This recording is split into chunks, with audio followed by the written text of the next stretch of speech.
नमस्कार दोस्तों, भारत का भूगोल में क्लास 3 के चलते हुए आज हम पढ़ाएंगे भारत की अवस्थिति के और विस्तार के बारे में। चर्चा चल रही थी जिस पे क्लास 2 चल रही है। आज पढ़ाएंगे हम आपको अक्षांश और देशांतर रेखाएं। अक्षांश और देशांतर रेखाओं का इतना रोल है हमारे भारत भूगोल में। भारत का विश्व भूगोल में जैसे कि एक सेंटेंस में मीनिंग का होता है, अगर एक मीनिंग इधर से उधर हो जाए तो पूरा सेंटेंस बिगड़ जाता है। ऐसे ही अक्षांश रेखा है हमारी, अगर इनको नहीं पढ़ पाए तो आप भूगोल में भी आप ऐसा ही कुछ हो जाएगा। तो चलते हैं माजर। नमस्कार, हम आपको बताते हैं पहले अक्षांश रेखा। अक्षांश रेखा हमारी पश्चिम से पूर्व की ओर खींची जाने वाली ये अक्षांश रेखा है जो आप देख रहे हो मैप में। ये आपकी भूमध्य रेखा है।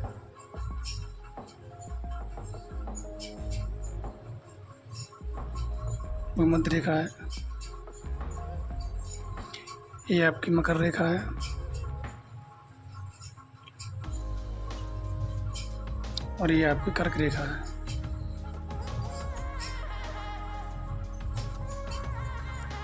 ये तीनों रेखा है। ये भूमध्य रेखा आपकी अक्षांश रेखा है जो 0 डिग्री से है और ये 23.5 डिग्री उत्तरी अक्षांश से है और ये मकर रेखा आपकी 23.5 डिग्री दक्षिणी अक्षांश पर है। तो बात करें तो की कुल संख्या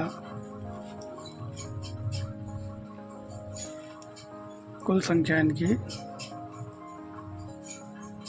179 होती है, प्लस इसमें जो यहाँ जो लास्ट का जो अक्षांश रेखा बचती है वो एक बिंदु के रूप में होती है। यहाँ एक बिंदु होता है और एक यहाँ बिंदु होता है।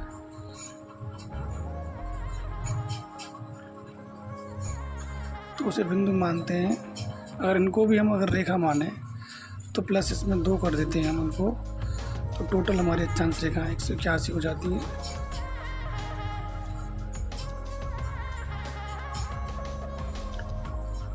अक्षांश रेखा आपको भली भांति समझ में आ गए होंगे कि अक्षांश रेखाएं पूर्व से पश्चिम को खींची जाती हैं और प्रत्येक डिग्री पर एक अक्षांश रेखा खींची जाती है। कुल मिला के यहाँ से दर्शाएंगे तो 89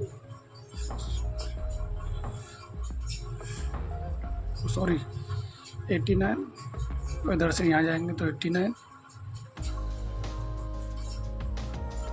और 2 बिंदु मिला के वो बनती है 181।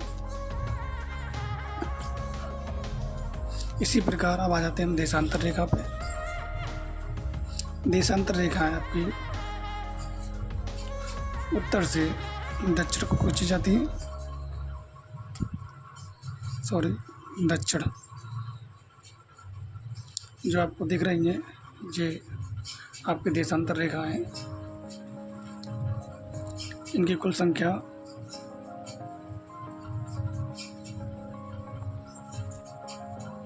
360 डिग्री होती है, 360 होती है। प्रत्येक डिग्री पे होती है, तो पृथ्वी हमारी 360 डिग्री की एक गोला है। तो इसी प्रकार 360 हमारी देशांतर रेखा है। और आप बता दें कि जो भूमध्य रेखा पर जाते हैं यहाँ पे जो उनके बीच की दूरी है सबसे ज़्यादा होती है। यहाँ पे सबसे ज़्यादा मतलब भूमध्य रेखा पे देशांतर की सबसे ज़्यादा दूरी होती है 32 किलोमीटर। इसी प्रकार भूमध्य रेखा और अक्षांश रेखा की जो बीच की दूरी होती है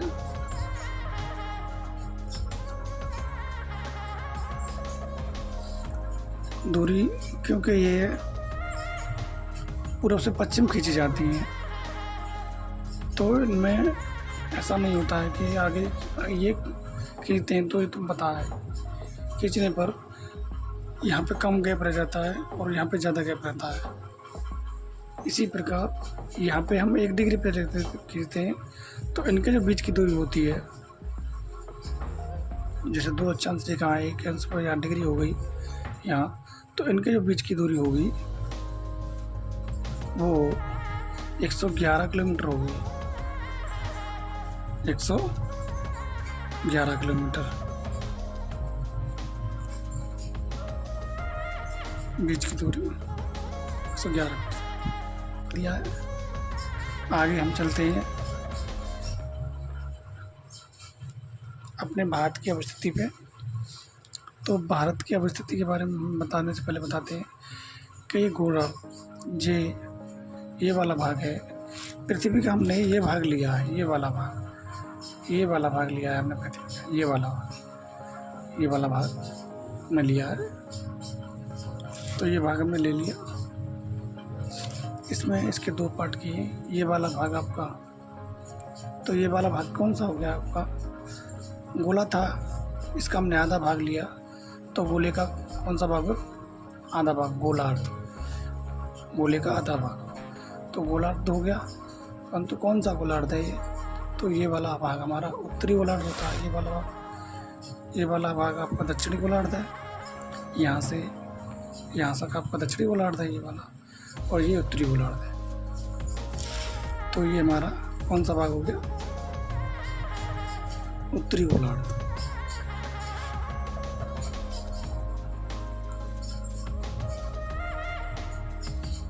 उत्तरी गोलार्ध। उत्तरी गोलार्ध के अलावा अब आ जाते हैं इस लाइन पे जो हमने खींची है, जो हमने यहाँ से उठाया, ये वाला भाग, ये वाला भाग, यहाँ से ये वाला भाग उठाया है। ये होता है पूरा भाग, ये वाला ये होता है। तो ये वाला भाग उठाया हमने, तो ये हो गया पश्चिम आपका, ये पूरब। तो ये कौन सा गोलार्ध हो गया आपका? पूर्वी गोलार्ध, उत्तर, और यहाँ से पूर्वी गोलार्ध, ये वाला भाग।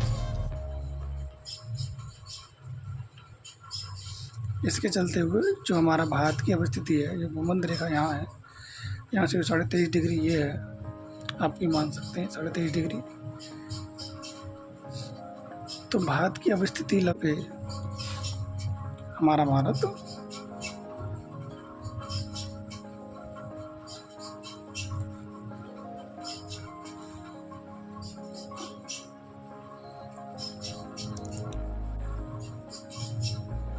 पूर्वी प्लस उत्तरी गोलार्ध में स्थित है।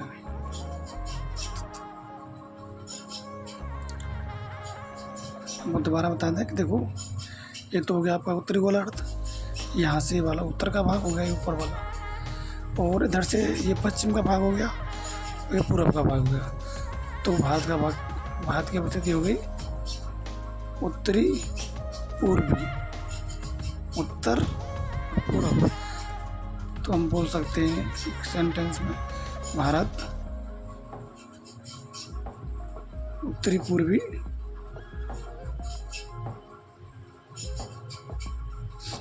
गोलार्ध में स्थित है।